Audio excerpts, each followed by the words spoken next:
Hey guys, this is Joseph from Play Tennis, and in today's video we're going to be talking about one of the hottest shots in tennis right now, Carlos Alcaraz's forehand.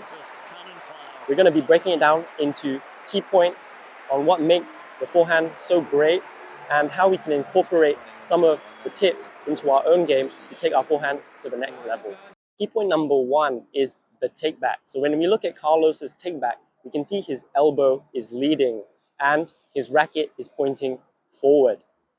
By getting his elbow away from his body, he's creating more space in between his elbow and his rib cage. With this space, he's going to have more freedom in his swing and more leverage, which is going to allow him to impart more topspin and power on the ball when executing his forehand.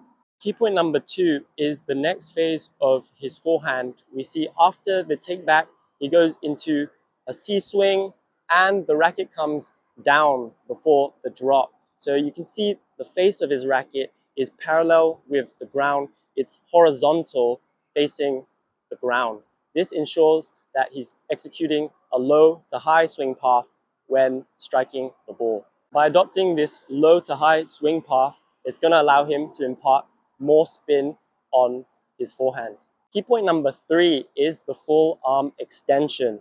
When we see Carlos contact the ball, we can see his arm, the majority of the time, he's contacting with a straight arm or a fully extended arm. It's very common amongst the pros and recreational level players to hit with a slightly bent arm. I do this, there's nothing wrong with that. But one of the things that makes his forehand so special is that he hits with a fully extended arm. If we look at some of the greatest forehands in the history of the men's tennis tour, Rafael Nadal, Roger Federer, they all hit and contact with a straight arm. Benefits of contacting with a fully extended arm is it's going to allow for more leverage, which will lead to better acceleration and more power and spin on your forehand shots. The main reason for this is by extending out to the ball, we are creating more distance from our elbow to our body, which again going to allow more freedom in the motion upon contact. Imagine if I have my arm fully tucked in and I try and contact the ball. My arm tucked in like this is going to lessen my freedom of motion and acceleration for sure. So of course, something that we can take note of is ensuring that our elbow is a good distance away from our body when contacting the ball.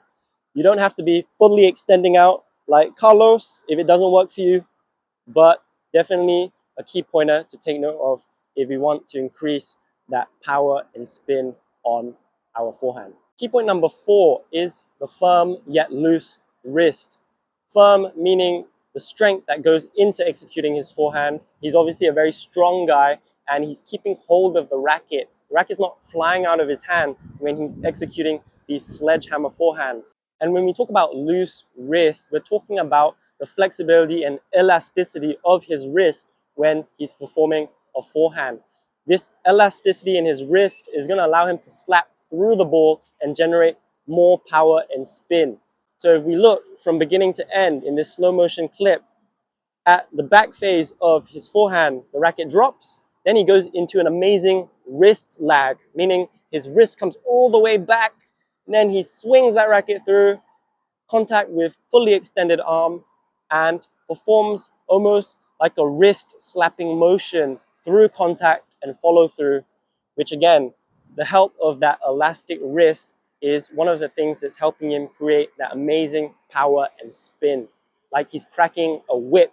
Key point number five is the follow through. If you look at the majority of Carlos's forehands, he likes to follow through with the racket going across and onto his left shoulder.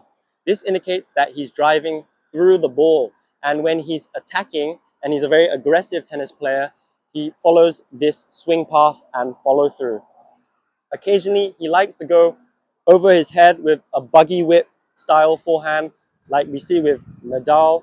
Generally, he does that when he's on the run or on defensive mode.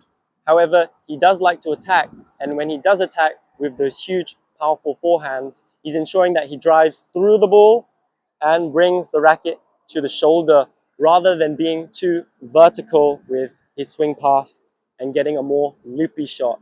Another key point is the unit turn. So pretty much all the professional players do this on their forehand, but Carlos does it particularly well, to where he is literally rotating his whole body into the shot. And that's what allows him to create so much spin and power. Again, this all really comes down to spin and power.